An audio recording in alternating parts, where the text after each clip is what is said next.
बिस्मिल्लाहिर्रहमानिर्रहीम। अस्सलाम वालेकुम। Welcome to my YouTube channel novel readers hub. हम पढ़ रहे थे फ़रत इश्तियाक का मुकम्मल नावल चलो तोड़ो कसम इकरार करें। हमने उसके 2 पार्ट मुकम्मल कर लिए हैं। आज हम उसका पढ़ेंगे पार्ट 3। चलिए स्टार्ट करते हैं। यस कम इन की आवाज़ सुनाई दी तो मैं दरवाज़ा खोलकर अंदर दाखिल हो गई। वो बेड पर बैठा जॉगर्स पहन रहा था। एक नज़र मेरी तरफ देखा और बोला, फरमाइए। मैंने गिफ्ट और कार्ड दोनों अपने हाथों में मजबूती से पकड़कर कमर से लगाए हुए थे, इसलिए उसे कुछ नज़र नहीं आया था। जब 2-4 सेकंड गुजर गए और मैं कुछ भी ना बोली तो वो जॉगर्स के तस्मे क्या तकलीफ़ है, बोल भी चुका, मुझे जावेद की तरफ जाना है, जल्दी कहो जो कहना है। बड़ी बदतमीज़ी से कहता वो घड़ी पहनने लगा था, मगर मैंने उसका लहजा नज़रअंदाज कर दिया। मुझे मालूम था अभी यही ज़बान मेरे लिए फूल बरसाएगी। बस एक लम्हे की बात थी। मैंने कार्ड और गिफ्ट एकदम उसकी तरफ बढ़ा दिए। वह हैरान नज़रों से मेरी तरफ देख रहा था। क्या है ये? लहजा भी हैरत ज़दा था। उमर, मैंने सोचा हम हमेशा खाते रहते हैं, जबकि अब हम बड़े हो चुके हैं तो हमें आपस में दोस्ती कर लेनी चाहिए, इसलिए मैं तुम्हारे लिए ये लाई हूँ। मैंने उसकी तरफ बड़ी लगावट से देखते हुए ये जुमले अदा किए थे। वैसे जुमले में लफ्ज़ बड़े, पर मैंने खासा ज़ोर दिया था। उसकी हैरत भी बजा थी। हम दोनों ने सारी ज़िंदगी कभी एक कैंडी या मूंगफली तक तो एक दूसरे को गिफ्ट दी ना थी, और कहाँ आज मैं उसके लिए गिफ्ट लिए खड़ी थी। 1 आध सेकंड की हैरानी के बाद उसने दोनों चीज़ें थाम ली और बोली, थैंक यू। मैं फ़ौरन ही दरवाजे की तरफ बढ़ गई। दरवाजे से निकलते हुए मैंने मुड़कर देखा तो वो कार्ड खोलकर पड़ा था। उसके चेहरे पर मुस्कुराहट फैल गई थी। उसके चेहरे पर छाई शौक मुस्कुराहट को देखते हुए मैं अपने कमरे में वापस आ गई। दरवाज़ा बंद करके मैंने बेड पर गिरते हुए अपनी बहादुरी और जीदारी पर खुद को शाबाश दी। फरहाना कमबख्त ने अभी तक फ़ोन नहीं किया। फिर मैं उमर के साथ चली जाऊँगी तो मोहतरमा नाराज़ होंगी कि उन्हें सारी रोदात सुनाए बगैर चली गई। मैं फरहाना को बुरा भला कह रही थी, ये नहीं सोचा था कि उसे तो 10:30 बजे फ़ोन करना था, जबकि अभी महज 9:30 बजे हैं।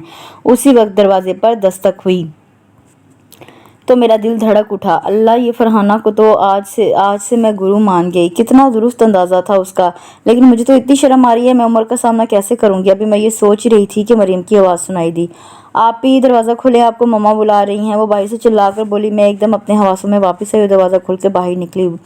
वो मुझे किचन की तरफ जाता देखकर कहने लगी, मम्मा अपने कमरे में हैं। मुझे ये इत्तला फराहम करके वो अपने कमरे में चली गई थी। मैं अपने ही ख्यालों में मम्मा के कमरे में दाखिल हुई। मम्मा इधर से उधर बड़े गुस्से में टहल रही थी और सामने ही सोफे पर उमर बैठा हुआ था। मैंने एक नज़र उसके शरारत से मुस्कुराते हुए चेहरे पर डाली और दूसरी मम्मा पर, जो बड़े गुस्से और जलाल में नजर आ रही थी। मुझे अंदर दाखिल होता देख कर भी उन्होंने अपनी मार्च पास बंद ना की थी। कुछ समझ नहीं आ रहा था। मैं अपनी हैरानी छुपाए सादतमंदी से सर झुकाकर बोली, जी मम्मा, आपने बुलाया था। मम्मा जो गुस्से में चलती हुई दीवार तक पहुंच गई थी, मेरी बात पर रुककर मेरी तरफ देखने लगी। चंद लम्हों तक बड़े जाहो जलाल के साथ मुझे घूरती रहीं। मेरी समझ में नहीं आ रहा था हुआ क्या है। मेरे ख्याल से तो मैंने आज दिन भर में कोई ऐसी हरकत नहीं की थी जो मम्मा के गुस्से का बाइस बनती। फिर अचानक वो मेरी तरफ बढ़ी और बेड से कुछ उठाकर मेरे मुंह पर दे मारा। क्या है ये? उनकी फेंकी गई अशिया को देखकर मेरे कदमों तले ज़मीन निकल गई। मेरी हालत काटो तो बदन में लहू नहीं वाली हो रही थी। मेरा ही दिया हुआ कार्ड और गिफ्ट मेरे कदमों के पास पड़ा हुआ था। तुम इतनी बेहुदा और बेलगाम हो जाओगी, मैं सोच भी नहीं सकती थी। मैं मम्मा के गुस्से से डरी सहमी सर झुकाए खड़ी कांप रही थी। मुझे सारी कायनात गर्दिश करती महसूस हो रही थी। ऐसा लग रहा था कि अभी मैं गिर पड़ूंगी। काश ज़मीन फटे और मैं उसमें समा सकूं। मेरी मुसलसल चुप ने मम्मा का इश्तियाल और बढ़ा दिया। बोलो, जवाब दो, क्योंकि तुमने ये इतनी गिरी हुई हरकत। फिर उन्होंने एक ज़ोरदार थप्पड़ मेरे मुंह पर दे मारा। मेरी मम्मा ने ज़िंदगी में पहली मरतबा मेरे ऊपर हाथ उठाया था और मैं चुपचाप सर झुकाए खड़ी थी। खौफ के मारे आंखों से आंसू भी नहीं निकल रहे थे। वो तो उमर ने मुझे लाकर ये चीज़ें दे दी। पहले उग तो जाओ, फिर इश्क करना। पता नहीं कैसी बुरी दोस्तें बनाई हुई हैं। बस आज से सारी दोस्तियां ख़त्म, और अगर आइंदा तुम्हारी कोई शिकायत सुनी तो पढ़ाई से ही उठा लूँगी। अब दूर हो जाओ मेरी नज़रों से। मम्मा धाड़ी थी। मैं पता नहीं कैसे कदम उठाती अपने कमरे में आई तो कब के रुके हुए आंसू बह निकले। मैं बड़ी शिद्दत से फूट फूट कर रो रही थी। थोड़ी थोड़ी देर बाद कॉरिडोर में मौजूद फ़ोन की बेल बजती, मगर मैं उससे बेखबर रोती रही यहाँ तक कि सुबह होगी। वो मेरी ज़िंदगी की बदतरीन ईद थी। मैं बिस्तर पर पड़ी सिसक रही थी और दुआएं मांग रही थी, या अल्लाह, मैं मरना चाहती हूँ। इस जिल्लत के बाद जीने को जी नहीं चाहता। मैं तकिए में मुँह छुपाए खुदा को पुकार रही थी। पापा वगैरह शायद ईद की नमाज़ पढ़कर आ गए थे, इसीलिए नीचे से खूब शोर शराबे की आवाज़ें आ रही थी। सबसे बुलंद और खुशी से भरपूर आवाज़ उमर की थी। उसी वक्त मेरे कमरे का दरवाज़ा खोलकर मम्मा अंदर आईं और बड़ी बेरुखी से बोली, ज़्यादा मजलूम बनने की ज़रूरत नहीं है, फ़ौरन कपड़े बदल कर नीचे आओ। सब लोग पूछ रहे हैं दो टोक अंदाज में हुक्म सादिर करके मम्मा कमरे से बाहर जा चुकी थी और मैं उनके सर्द व सपाट लहजे से खाइफ होती उठकर बैठ गई। मुंह हाथ धोकर कपड़े बदले, बालों में ब्रश किया और बड़े बुरे दिल के साथ उस रफ्तारी से चलती हुई नीचे आ गई। हालांकि ईद के लिए मैंने मैचिंग ज्वेलरी और चूड़ियाँ वगैरह सभी चीज़ें खरीदी हुई थी, मगर उस वक्त किसी भी सजावट और तैयारी के बगैर लाउंज में आ गई। सामने ही डैडी मरियम से मेरे बारे में पूछ रहे थे। मुझे आता देखकर मुस्कुराते हुए कहने लगे, लो आ गई हमारी बेटी, आ जाओ बेटा, ईदी नहीं लोगी क्या? वो बड़े प्यार से मेरे सर पर हाथ फेरते हुए बोले तो मेरी आंखें भर आईं। मैंने आंखें झपक झपक कर आंसुओं को पीछे धकेला। क्या फ़ायदा सबके सामने खुद को एक्सपोज करने का? मुझे मालूम था ये रात सिर्फ मेरे मम्मा और उमर के बीच ही है। आखिर मम्मा को अपनी लाडली की इज्जत भी तो अजीज थी। अब जो कोई मुझे रोता बसोरता देख ले तो ज़रूर ही वजह दरियाफ्त करेगा, इसलिए खुद को बमुश्किल संभाल कर ज़बरदस्ती मुस्कुराई। ऐसा करते हुए मुझे कितनी तकलीफ़ हुई ये मैं ही जानती हूँ। मेरा दिल रो रहा था और मैं अपने चेहरे पर मुस्कुराहट सजाने पर मजबूर थी। सामने ही वो सफ़ेद कॉटन की शलवार कमीज पहने खड़ा था और मेरा दिल चाह रहा था मेरा हाथ में इस वक्त अगर लोडेड रिवाल्वर हो तो मैं पूरा का पूरा उस पर खाली कर दूँ। वो मुस्कुराते हुए मेरी तरफ देख रहा था। सब खुश थे। जाहिर है ईद का दिन था, खुशियों मुसरतों का मौका था। खूब चहल पहल और रौनक हो रही थी, मगर मेरा दिल किसी चीज़ में नहीं लग रहा था। उसकी खुद पर मरकूज नज़रें मेरा दिमाग ख़राब कर रही थी। डाइनिंग टेबल पर मेरे सामने बैठा वो बड़ी शरारत से मेरी आंसू भरी आंखों में देख रहा था। हाँ, ये तो वही था, मेरा बरसों पुराना दुश्मन। मेरे और उसके बीच तो सिर्फ और सिर्फ दुश्मनी का ही रिश्ता था। क्यों मैं ये बात फरामोश की? उसकी बात इस बात की सज़ा तो मुझे मिलनी ही चाहिए थी। दादी भी मेरी मुसलसल खामोशी से परेशान हो गई और बोली, सोफिया मुझे लगता है ताबी की तबीयत ठीक नहीं है, देखो तो चेहरा कैसा उतरा हुआ है। ज़िंदगी में पहली बार दादी ने मेरे लिए फ़िक्रमंदी का इजहार किया था। उनकी बात पर मम्मी ने भी बगौर मेरी तरफ देखा और बोली, हाँ इसकी तबीयत ख़राब लग रही है। क्यों ताबी बेटा, कैसी तबीयत है? तुमने मेहंदी भी नहीं लगाई? मैं जवाब देने की पोजीशन में थी नहीं। मुंह से एक भी लफ्ज़ निकलने से पहले आंसू निकल आते। मैं जानती थी, इसलिए चुपचाप सर झुकाए बैठी रही। मेरी कैफियत देखते हुए मम्मा बोली, हाँ उसकी तबीयत ठीक नहीं, जाओ तो अभी तुम कमरे में जाकर आराम करो। मम्मा की इजाज़त मिलने की देर थी। मैं फ़ौरन उठ खड़ी हुई और कमरे में आकर दोबारा रोने लगी। मरियम के हाथ मेरे लिए खाना भिजवाया गया जो मैंने खाए बगैर वापस कर दिया। वो सारा दिन मैंने कुछ भी खाए बगैर रोते हुए गुजार दिया। नतीजतन अगले दिन बुखार चढ़ाकर बैठ गई। मम्मा सारी खुफगी बुलाए ठंडे पानी की पट्टियां मेरे सर पर रखने लगी। डॉक्टर को बुलाया गया। पूरा घर मेरे कमरे में जमा हो गया था। बुखार का जोर टूटा तो सब ने सुकून का सांस लिया। उससे अगले रोज़ मेरी तबीयत काफ़ी बेहतर थी। मैं बेड पर बैठी मैगजीन पढ़ रही थी जब हल्की सी दस्तक देकर उमर अंदर आ गया और उसको देखकर मैं गुस्से से पागल होने लगी। कैसी तबीयत है अब तुम्हारी? बड़े मीठे अंदाज में दरियाफ्त किया जा रहा था। मैंने मैगजीन बंद करके साइड में पटकर बेड पर से उठकर खड़ी होगी। वो अभी तक मेरे जवाब का मुंतज़िर बड़ी शराफत से खड़ा था, मगर उस शराफत के पीछे छुपी खबासत को मैं अच्छी तरह पहचान चुकी थी। अब ज़िंदगी भर उससे एक लफ्ज़ भी बात नहीं करना चाहती थी, ना लड़ाई ना झगड़ा, कुछ भी नहीं। इसलिए उसे यूं ही खड़ा छोड़कर खुद कमरे से बाहर निकल आई और मम्मा के कमरे में जाकर लेट गई। ज़रा सा गौर व फिक्र किया था तो अपने आप पर भी बहुत गुस्सा आया कि दोस्तों के उल्टे सीधे मशवरों पर अमल करने की आखिर मुझे की ज़रूरत ही क्या थी। मम्मा की नज़रों से भी गिर गए। वो बास्टर्ड समझ रहा होगा कि मैं उसके इश्क में पागल हो गई हूँ। उसे क्या पता कि ये मेरी दोस्तों की पढ़ाई हुई पट्टियाँ थीं। ईद की छुट्टियों के बाद कॉलेज खुल गया था, मगर मेरा जाने को दिल ही नहीं चाह रहा था। उस रोज़ मैं सीढ़ियाँ चढ़ती ऊपर आई तो वो सामने स्टडी से निकलता नजर आया। मैं उसे नज़रअंदाज करके साइड से होकर गुजरने लगी। आजकल मेरा उससे इत्तफाकन ही सामना होता था। दोपहर और रात का खाना मैं भूख का शोर मचाकर सबसे पहले खा लेती थी और फिर फ़ौरन ही कभी सोने का और कभी पढ़ने का बहाना बनाकर कमरे में बंद हो जाती थी। मुझे खामोशी से गुजरता देखकर वो मेरे सामने फैलकर खड़ा हो गया तो मुझे रुक जाना पड़ा। क्या बात है, आजकल तुम पढ़ने नहीं आ रही? वो यूँ बोल रहा था जैसे हमारे बीच कुछ हुआ ही ना हो। मैं उसकी बात का कोई जवाब भी दिए बिना वापस सीढ़ियों की तरफ जाने लगी तो उसने मेरा हाथ पकड़कर रोक लिया। तुम्हें तकलीफ़ क्या है? मेरी बात का जवाब देकर जाओ। मैंने उसके हाथ से अपना हाथ आज़ाद कराने की कोशिश की, मगर जब कामयाबी ना हुई तो चीख कर दादी को आवाज़ देने लगी। दादी जल्दी आए। मेरे चीखने पर बेइख्तियार बौखलाकर उसने फ़ौरन ही मेरा हाथ छोड़ दिया और मैं उस पर नज़र डाले बगैर अपने कमरे में दाखिल हो गई थी। उस वाक़े के बाद उसने भी फिर दोबारा मुझसे बात करने की कोशिश नहीं की थी। उन दिनों डैडी उसे पढ़ने के लिए अमेरिका भेजने की तैयारी कर रहे थे, इसलिए वो भी घर पर कम ही टिकता था। उस वाक़े को कमोबेश महीना भर होने को आया था। मैं बावजूद मम्मा के कहने के कॉलेज नहीं जा रही थी। मम्मा ने उस दिन के बाद से दोबारा मुझसे कुछ ना कहा था, ना सफाई मांगी, ना ही बुरा भला कहा था, बल्कि उस सारे किस्से को एक तरह से उन्होंने नज़रअंदाज करने की कोशिश की थी, मगर मैं अपनी इंसल्ट नज़रअंदाज नहीं कर सकती थी, कभी नहीं। मेरी फ्रेंड्स के फ़ोन आते, मैं बात करने से इनकार कर देती। पता नहीं बाकी सबको मेरे कॉलेज ना जाने की मम्मा ने क्या वजह बताई थी कि किसी ने भी मुझसे कुछ ना पूछा। जितनी देर वो घर पर होता घर पर ना होता मैं सबके साथ रहती और जैसे ही वो आता मैं किसी भी बहाने से अपने कमरे में बंद हो जाती। फिर इसी मुशक्कत से भी मेरी जान छूट गई और वो अमेरिका चला गया। जिस रोज़ वो जा रहा था घर में खूब रोना धोना मचा था। मम्मा, मम्मी और दादी तीनों ही खूब ज़ोरों शोर से रो रही थी। मैंने मम्मा को पहले ही कह दिया था कि मैं उसे छोड़ने एयरपोर्ट नहीं जाऊंगी। दादी और मेरे अलावा बाकी सब लोग उसे सी ऑफ करने एयरपोर्ट गए थे। मैं उसे खुदाफिज कहने की भी रवादार ना थी। इसलिए जिस वक्त वो लोग जाने के लिए निकल रहे थे मैं नहाने घुस गई और जब ये इत्मीनान हो गया कि वो लोग जा चुके हैं उस वक्त बाथरूम से बाहर निकली। उसके जाने पर मैंने सुकून का सांस लिया। मैं अब उसकी मनहूस सूरत ज़िंदगी भर देखना नहीं चाहती थी। उसके जाने के बाद दादी बेहद उदास रहने लगी थी। उठते बैठते उसी का जिक्र लेकर बैठ जाती। अगर उन्हें पता चल जाता कि मैं उनके लाडले के जाने पर जश्न मना रही हूँ तो वो मुझे कच्चा चबा जाती। मेरे इम्तिहानों में सिर्फ 3 महीने रह गए थे और मेरी कोई तैयारी ना थी। सारा साल तो हम लोगों ने खेल तमाशों में गुजार दिया। मम्मा ने मुझे कॉलेज जाने के लिए मजबूर किया तो बिलाखिर मैं मान गई। कॉलेज में वो लोग वालेहाना अंदाज में मेरी तरफ बढ़ी थी मगर मैंने किसी से भी बात ना की। मेरी बेरुखी पर वो लोग चुप सी हो गई।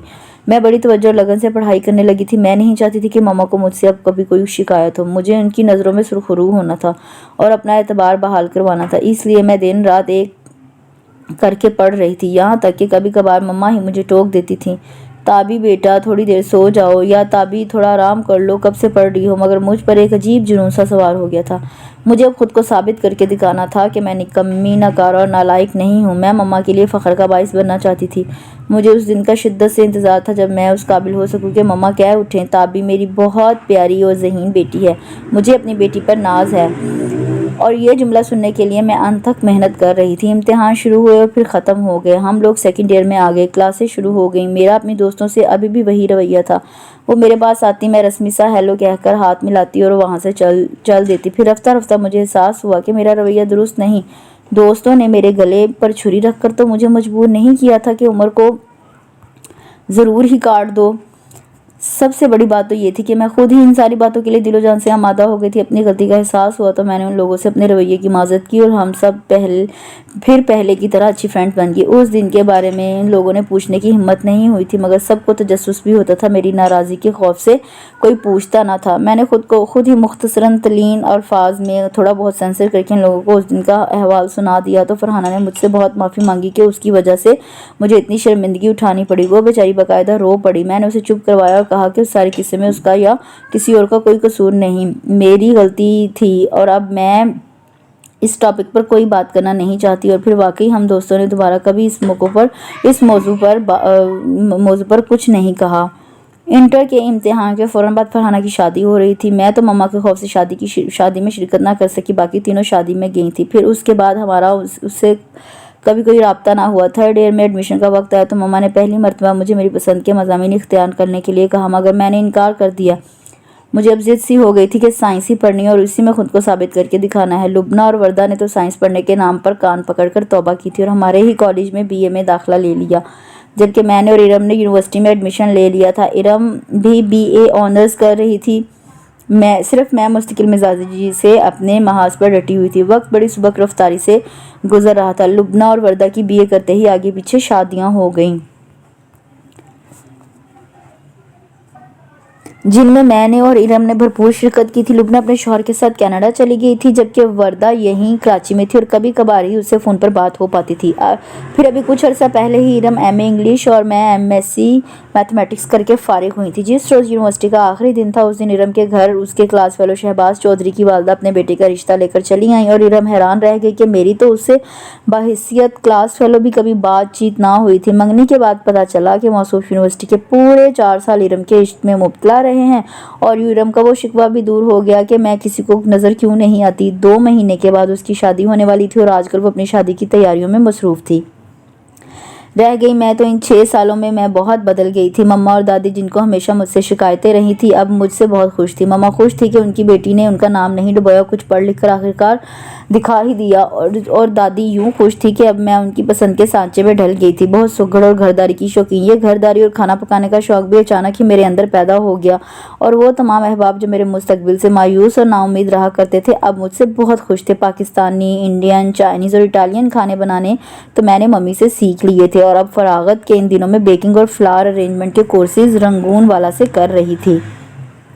फातिमा चावल ताबी से दम डलवाना, उसके हाथ से चावल बैठता नहीं है। दादी मम्मी से कहती या पापा मम्मा से कहते, तुम रहने दो कि कोफ्ते ताबी बनाएगी। पापा तो मेरे अलावा अब किसी के और के हाथ की बनी चाय पीना भी पसंद नहीं करते। पापा और डैडी का मुश्तरका ख्याल था कि तमाम ख़वातीन बशमूल दादी को किचन से रिटायरमेंट ले लेनी चाहिए। अपने लिए ऐसे कमेंट्स मुझे बहुत खुश करते थे और मैं और ज़्यादा लगन से नई चीज़ें बनाकर सबको खिलाया करती और खूब दाद वसूल करती। आजकल किचन मुकम्मल तौर पर मेरे कंट्रोल में था। उमर इन 6 सालों में कभी पाकिस्तान नहीं आया था। हर साल छुट्टी में वो अपने दोस्तों के साथ कहीं ना कहीं घूमने चला जाता था और मैं सुकून का सांस लेती।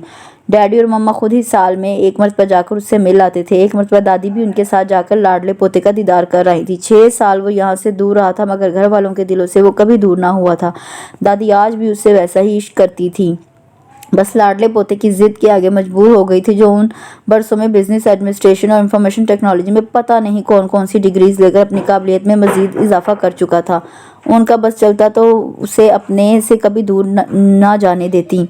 इन 6 सालों में उसने 6 मरतबा यहाँ फ़ोन किया हो। वजह ये थी कि उसे मौका ही नहीं दिया जाता था। कभी दादी को पोता बेतरह याद आता, कभी मम्मी या मम्मा को उसकी बहुत याद सताती, कभी किसी और को वो याद आ जाता और यूँ तकरीबन हर दूसरे रोज़ उसे फ़ोन खड़काया जाता था। कभी अगर इत्तफाक से उसका फ़ोन आया भी तो खुदा का करना ऐसा हुआ कि मैंने फ़ोन रिसीव नहीं किया। मैं करना भी नहीं चाहती थी। यहाँ से किसी फंक्शन की या किसी और मौका की तस्वीर उसे भेजी जाती तो मैं सबसे नज़र बचाकर वो तस्वीरें निकाल लेती जिनमें मैं भी होती। मैं नहीं चाहती थी कि वो ये समझे कि मैंने अपनी तस्वीरें जानकर भेजी हैं।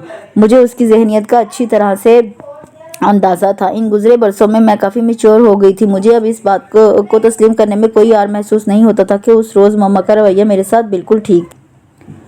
16 साल की उम्र इश्क और मोहब्बत जैसे फजूल कामों के लिए बड़ी नामुनासिब है, मगर अपनी तमाम तर समझदारी के बावजूद मैं उसे माफ़ करने के लिए हरगिज़ भी तैयार ना थी। उसके लिए मेरे दिल में आज भी नफ़रत थी, बेहद और बेअंदाज़ा। मैं उसकी तरफ से अपना दिल साफ़ कर ही नहीं सकती थी। मेरी ज़िंदगी में वो वक्त कभी नहीं आ सकता जब मैं उससे हाथ मिलाऊं और पिछली तमाम बातें भूल जाऊं। उसकी पढ़ाई तो 4-5 महीने हुए ख़त्म हो चुकी थी, मगर उस सबके बेहद इसरार के बावजूद भी आने में टाल मटोल कर रहा था। सभी उसे वापसी का कह कहकर थक चुके थे। वो हर बार कोई नया बहाना तराश देता और मैं सोचती कि यकीनन उसने वहाँ किसी अमेरिकन या किसी से भी शादी कर ली है, और अपनी ये सोच मुझे बहुत खुशी फराहम करती। दादी जो पोते के सर पर सेहरा देखने की आरज़ू में दिन गिन गिन कर गुजार रही हैं, वो उसकी शादी का सुनेंगी तो उसे कभी माफ़ नहीं करेंगे। अपनी तमाम तर मैच्योरिटी के बावजूद मैं आज भी उसे सबकी नज़रों में गिरता देखना चाहती थी। बताया ना कि मैं बड़ी कीना परवर और मुंतकिम मिजाज हूँ, मगर वो एक मरतबा फिर से मेरे तमाम अंदाज़ों को गलत साबित करता हुआ वापस आ गया था, वो भी बिल्कुल अचानक। उसके बारे में सोचते सोचते शायद मेरी आंख लग गई थी। मरियम की तेज़ आवाज़ मेरी समातों से टकराई तो मैं हड़बड़ाकर उठ बैठी। आप ही खाना लग गया है, जल्दी से नीचे आ जाए। वो मेरे घूरने की परवाह किए बगैर बड़े आराम से चीखती चिल्लाती वापस चली गई तो मैं बेड से उतर गई। उसके आने का सुनकर मूड ऐसा ख़राब हुआ था कि कपड़े बदले बगैर ऐसे ही लेट गई थी। खुद जमा करने की हिम्मत पैदा करते हुए जल्दी मुंह हाथ धोकर बालों में ब्रश लाया और दुपट्टा ठीक करती सीढ़ियों उतरती ड्राइंग रूम में दाखिल हुई। मेज़ के गिर्द घर के तमाम अफराद ही कुर्सी संभाले बैठे हुए थे। माहौल बड़ा खुशी से भरपूर महसूस हो रहा था। सभी कुछ ना कुछ बोल रहे थे। मुझे आता किसी ने भी नहीं देखा था। मैं खामोशी से आगे बढ़ी और अपनी कुर्सी पर बैठते हुए बतौर ख़ास किसी का भी नाम लिए बगैर सलाम किया। वो जो दादी से कुछ कह रहा था एकदम मेरी तरफ मतवज्जा हुआ और सलाम का जवाब फ़ौरन यूँ दिया जैसे मैंने ख़ास तौर पर उसे ही सलाम किया था। मेरी तरफ बड़े गौर से देखता हुआ कहने लगा, कैसी हो ताबी? मैंने बड़ी सरसरी सी नज़रों से उसकी तरफ देखा और बोली, ठीक हूँ। आप क्या? लहजा बड़ा फॉर्मल रखने की मैंने पूरी कोशिश की थी। एक लम्हे को वो शायद मेरे आप पर हैरान हुआ और फिर फ़ौरन ही अपनी हैरानी छुपाकर बोला, ठीक हूँ मैं भी। फिर उसके बाद हमारे दरमियान कोई बात ना हुई। मैंने तो उससे सरसरी सी नज़र के बाद उसकी तरफ दोबारा देखा भी नहीं था। खाने के बाद सब लोग लाउंज में ही आकर बैठ गए थे। उसे अपने दरमियान बिठाए हर कोई उससे कुछ ना कुछ बात कर रहा था। उस पर कोई शक नहीं था कि वो मोहब्बतों के मामले में बड़ा खुशकिस्मत था। वो उन लोगों में से था जिन्हें सब चाहते हैं और चाहे जाते हैं बेहद और बेहिसाब। घर में एकदम जैसे रौनक सी हो गई।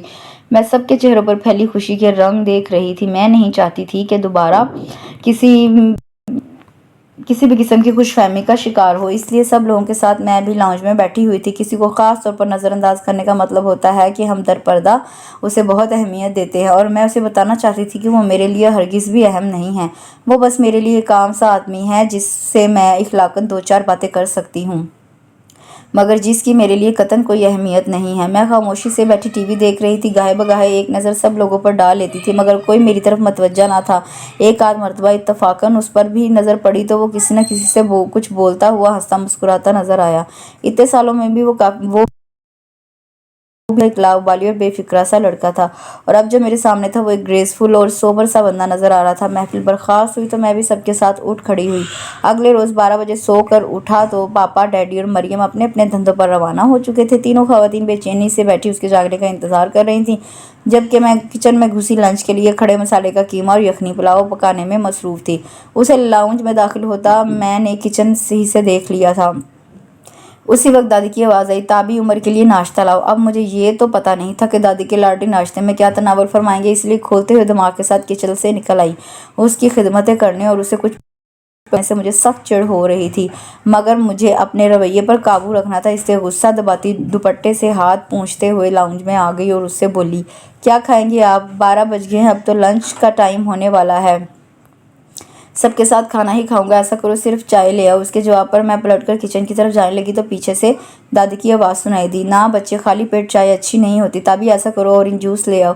दादी उसके नखरे छोटे बच्चों की तरह उठा रही थी। मैंने जूस बनाकर बरकत के हाथ भिजवा दी और खुद दोबारा अपने काम में लग गई। 2 बजे मेरी क्लास हुआ करती थी, इसलिए मैं जल्दी जल्दी काम निपटा कर तैयार होने कमरे में चली गई। कॉटन का कलफ लगा खूब स्टाइलिश रेड और येलो कलर का सूट पहना, शोल्डर से ज़रा नीचे आते बालों को ब्रश करके यूं ही खुला छोड़ा, हल्की सी लिपस्टिक लगाई, बैग कांधे पर डाला और सन ग्लासेस लगाती गाड़ी की चाबियां उठाती नीचे आई तो लाउंज में अभी तक दादी पोता राजो न्याज में मसरूफ थे। दादी, मैं जा रही हूँ, खुदा हाफिज। मैंने एक लम्हे को रुककर दादी से कहा। वो बड़ी बेनियाजी से बैठा हुआ था, उसने एक निगाह भी मेरे ऊपर ना डाली। जाओ बेटा, अल्लाह की अमान में, दादी ने जवाब दिया और मैं पोर्च की तरफ चली गई। रात को मैं सोने के लिए लेट नहीं लगी थी कि मरियम जोरदार दरवाज़ा खोलती अंदर आ गई। आप ही देखिए उमर भाई मेरे लिए क्या क्या चीज़ें लाए हैं। वो जोशो खरोश का मुजाहरा करती बहुत सारी चीज़ें मेरे सामने रखने लगी। ये देखे परफ्यूम, ये किट कैट के पूरे 2 डब्बे, और ये शेफर का फाउंटेन पेन, और सबसे कीमती गिफ्ट तो ये कैमरा है। गौर से देखें, याशिका है, वो भी ओरिजिनल जापानी। उमर भाई को कैसे मेरी पसंद याद रही। मैंने उन्हें फ़ोन पर बताया था कि मुझे फ़ोटोग्राफी का शौक़ है और वो मेरे लिए कैमरा ले आए। वो एक एक चीज़ खुशी से दिखा रही थी। उसके चेहरे पर इतनी मासूमियत और बोलपन था कि मैं इन तमाम चीज़ों में दिलचस्पी लेने पर मजबूर हो गई। उसका दिल रखने के लिए तमाम चीज़ों की तारीफ़ें भी की। मैं तो उमर भाई से खूब लड़ी। मरियम की बात पर मैंने हैरान होकर देखा। वो आपके लिए कुछ नहीं लेकर आए ना? मैंने पूछा। कहने लगे, मुझे याद ही नहीं रहा, देखें ज़रा, आपके लिए गिफ्ट लाना भूल गए। मुझे तो बड़ा गुस्सा आया, मैं खूब लड़ी उनसे। वो कहने लगे कि मरियम आगे कुछ और भी कहने वाली थी कि मैं चीख उठी, मरियम तुम कब बड़ी होगी? तुम्हें उसके सामने ये सारी बकवास करने की क्या ज़रूरत थी? बेवकूफ़, अब तुम कोई छोटी बच्ची नहीं हो। 2 महीने बाद गोश्त के नाखून लो। मेरे गुस्से पर वो सहम सी गई और रोहानसी आवाज़ में बोली, मैं तो आपकी हिमायत में बोली थी और आप उसकी रोहानसी आवाज़ का कोई नोटिस लिए बगैर मैं गुस्से में बोली, अच्छा बस जाओ यहाँ से, मेरा मूड मत ख़राब करो। मेरी डांट पर वो नाराज़ होकर बाहर चली गई। मरियम की हिमाकत पर खासी देर तक कोफ्त का शिकार होने के बाद मेरा ध्यान इसकी तरफ चला गया। बहुत अच्छा किया उमर फारूक, जो तुम मेरे लिए कुछ नहीं लाए। अगर लाते तो मैंने वो चीज़ें तुम्हारे मुंह पर दे मारनी थी। शुक्र है तुमने अपनी बेइज्जती नहीं करवाई। सोचते सोचते मेरी आंख लग गई। 1-1.5 हफ्ते तक वो अपने दोस्तों और रिश्तेदारों से मिलने मिलाने में लगा रहा। रोज़ाना सुबह निकलता तो रात गए वापस आता। ख़ानदान में भी काफ़ी लोगों ने उसकी दावतें की थी, इसलिए उस दौरान वो घर पर कम ही टिका। मेरी तो इतने दिनों में 3-4 मरतबा ही उससे मुलाकात हुई, वो भी सरसरी सी, रस्मी सी, हाय हेलो और बस। दावतों का सिलसिला ख़त्म हुआ तो मम्मी डैडी ने बेटे की कामयाब कामरान वापसी की खुशी में फंक्शन अरेंज किया। मुझे और मरियम को मम्मी ने फंक्शन के लिए हमारी पसंद मैरियट के पूल साइड पर फंक्शन का एहतमाम किया गया था। मैंने वाइट कलर की नेट की शर्ट और वाइट ही चूड़ीदार पजामा पर नेट ही का लंबा सा दुपट्टा लिया हुआ था। बालों को खुला छोड़ दिया था। मुनासिब किस्म के मेकअप के साथ मेरे ख्याल था कि मैं ठीक ठाक लग रही हूँ। मरियम ने चुनरी प्रिंट का ग्रीन और पर्पल कॉम्बिनेशन का शरारा पहना था। हम दोनों ने तैयारी में देर लगा दी तो बाकी सब लोग चले गए, सिर्फ पापा हमारी वजह से रुक गए। पापा के साथ हम दोनों होटल पहुंचे तो डैडी और उमर मेहमानों का इस्तकबाल करने के लिए सामने ही खड़े हुए थे। हम लोग उनके पास पहुंचे तो मरियम चहकी, उमर भाई बताएं हम दोनों में से कौन ज़्यादा अच्छा लग रहा है? मेरा दिल चाह के मरियम का सर फाड़ दूं। मैं जितनी रिजर्व रहने की कोशिश करती हूँ, ये इतना ही मुझे हर बात में घसीटती है। उमर के कोई जवाब देने से पहले ही मैं आगे बढ़ गई और सब लोगों से मिलने लगी। उमर फंक्शन में सारा वक्त अपने दोस्तों और कजन्स के साथ मसरूफ़ रहा। मेरी तरफ तो उससे शायद देखा भी नहीं था। छोटी फूफा की मारिया से अलबत्ता उसकी काफ़ी बातें हो रही थी। मेरा मूड बहुत बुरी तरह ऑफ हो चुका था। रात के तकरीब ख़त्म हुई और हम लोग घर लौटे। सोने से पहले मैं मरियम की क्लास लेना नहीं बोली। मेरी डांट थोड़ी देर तो खामोशी से सुनती रही, फिर बिगड़ कर बोली, ऐसा मैंने क्या कह दिया जिस पर आप इतना खफा हो रही हैं? उस दिन भी खामखा जरा सी बात का बतंगड़ बनाकर मुझे इतना डांटा था। वो कोई मेरे जैसी मासूम सी बच्ची तो थी नहीं जो खामोशी से डांट सुन लेती। उसकी बात पर मैंने खसा बुरा सा मुंह बनाकर कहा, बस मुझे अपना डिस्कस किया जाना अच्छा नहीं लगता।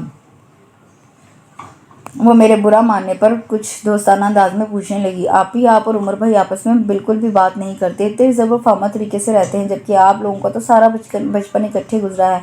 और मुझे दादी बता रही थी कि बचपन में आप लोग हर वक्त एक दूसरे से लड़ते रहते थे, बल्कि थोड़ा बहुत तो मुझे याद भी है। अब तो मुझे लगता ही नहीं कि आप दोनों फर्स्ट कज़न हैं। उसकी हैरत के जवाब में मैंने कंधे झुकाकर लापरवाही से कहा, अब हम बच्चे नहीं हैं जो बिला वजह लड़ते रहें।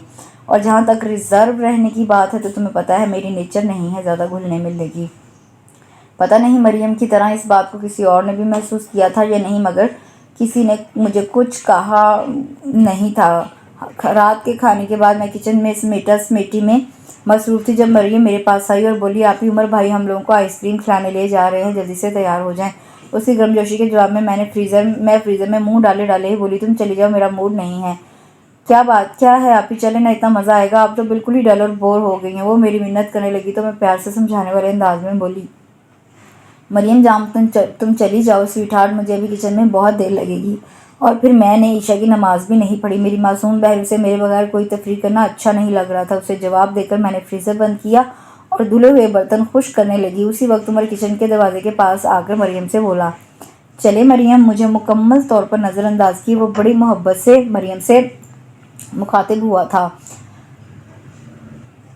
भाड़ में जाओ, यहाँ तुम्हारे साथ जाने के लिए मर कौन रहा है? उसकी बेनियाजी पर अपनी इंसल्ट महसूस करते हुए मैंने दिल ही दिल में उसे दो चार गालियों से नवाजा। मेरे इनकार पर मायूस होती मरियम उमर के साथ चली गई। किचन से फारिग होकर मैंने ईशा की नमाज़ पढ़ी और फिर दादी के कमरे में आ गई। रोज़ रात को मैं उनके पैरों में पर तेल की मालिश करती थी। मेरे और दादी के दरमियान मौजूद तमाम इख्तलाफात अब दूर हो चुके थे। अब मैं भी दादी की पसंदीदा बन चुकी थी। मैं तेल मल रही थी जब मम्मी भी वहीं आकर बैठ गई। हम तीनों बैठे बड़ी मज़ेदार बातें कर रहे थे जब उमर और मरियम अंदर दाखिल हुए। वो अभी अभी वापस आए थे। मरियम ने मेरे हाथ में आइसक्रीम का लीटर पैक पकड़ाया। मैंने लेकर लापरवाही से साइड में रख दिया और दोबारा दादी की तरफ मतवज्जा हो गई। मरियम भी दादी के बेड पर चढ़कर बैठ गई जबकि उमर सामने सोफे पर विराजमान हो गया। खा लो, पिघल जाएगी, दादी ने मुझे टोका। दादी मैं ब्रश कर चुकी हूँ, कल खा लूँगी, मैंने बड़ी बेतवज्जी से जवाब दिया। हूँ इस कमीने का लाया हुआ तो मैं अभी हयात भी ना पीऊँ, मैंने खुद से कहा। मैं बदस्तूर दादी के पैर दबाने में मसरूफ़ थी। आखिर उसे भी तो पता चलना चाहिए कि अब मेरे और दादी के सफारती ताल्लुकात मुस्तहकम हो चुके हैं और पाकिस्तान और अमेरिका दोस्ती के बीच अब भारतीय प्रोपेगेंडा हरगिज़ कामयाब होने वाला नहीं। दादी अब हमारे घर में शादी होनी चाहिए। मुझे इतना शौक है कि हमारे घर में माइयों मेहंदी और मैं ढोल बजाऊँ और लूटी डालूँ। बस आप ऐसा करें, उमर भाई की शादी कर दें। भाभी आएंगी तो घर में कितनी रौनक हो जाएगी। मरियम दादी से मुखातिब हुई तो मेरा दिल जलकर खाक हो गया। मुझे अपनी बहन का इससे इतना इल्तफ़ात एक आंख नहीं भा रहा था। हाँ बेटा, अल्लाह वो दिन साथ खैरियत के लाए। मैं तो अब तुम लोगों की खुशियाँ देखने के लिए उसकी हाँ में हाँ मिलाई। मरियम बड़े पुरजोश अंदाज में बोली, बस फिर हम लोग उमर भाई के लिए लड़कियां देखना शुरू करते हैं या आप अपनी पसंद से शादी करेंगे? बात के इख्तिताम पर वो उमर की तरफ मतवज्जा हुई जो उसकी बातों पर मुस्कुरा रहा था। बताएं ना, मरियम ने उसे बोलने के लिए उकसाया तो संजीदगी से बोला, अभी मैंने कुछ सोचा नहीं है। मुझे पता था इस वक्त वो एक्टिंग कर रहा है, वरना अपनी ज़िंदगी के इतने अहम मोड़ के बारे में क्या उसने कुछ सोचा नहीं होगा। बेटा और कब सोचोगे? मैं तो इस दिन के इंतज़ार में दिन गिन कर गुजार रही हूँ, दादी ने उससे कहा। दादी की बात पर वो मुस्कुराया और बोला, अच्छा मैं आपकी पसंद से शादी करूँगा, लेकिन अभी नहीं, कुछ अरसे बाद। अल्लाह रे सादतमंदी, मैंने जल कर सोचा। ऐसे ही तो दादी उस पर आशिक नहीं, चमचागिरी में तो उसका कोई सानी ही नहीं। दादी पोते की फरमाबरदारी पर खुशी से फूले न समा रही थी और उसे खूब दुआओं से नवाजा जा रहा था। तुम्हें ताबी की शादी का कोई अरमान नहीं? मम्मी ने मरियम से पूछा। उनके लहजे में मौजूद शरारत में मैं साफ महसूस कर गई थी। शौक और अरमान तो बहुत है, मगर क्या करें, उनकी पसंद का बंदा इस रोए ज़मीन पर मिलना तो मुश्किल है। एक ही शख्स में इतनी सारी खुसूसियात कैसे पाई जा सकती हैं? बंदा हैंडसम भी हो, काबिल भी हो, उसका सेंस ऑफ ह्यूमर भी अच्छा हो, पैसे वाला भी हो और इसके अलावा केयरिंग भी हो। अच्छों को ये घास नहीं डालती, तो हम शौक रख कर क्या करें? मुझे मरियम की फजूल बकवास, वो भी उस कमीने के सामने जहर लग रही थी। इसलिए तेल की शीशी बंद करके उठ खड़ी। तुम कहाँ चली? बैठो भाई, मम्मी ने मुस्कुराहट दबाते हुए कहा। آپ بھی شاید اپنی شادی کی بات پر شرما گئی ہیں۔ مریم کی بکواس پر غصے سے کھولتی میں کچھ بھی بولے بغیر باہر نکل گئی۔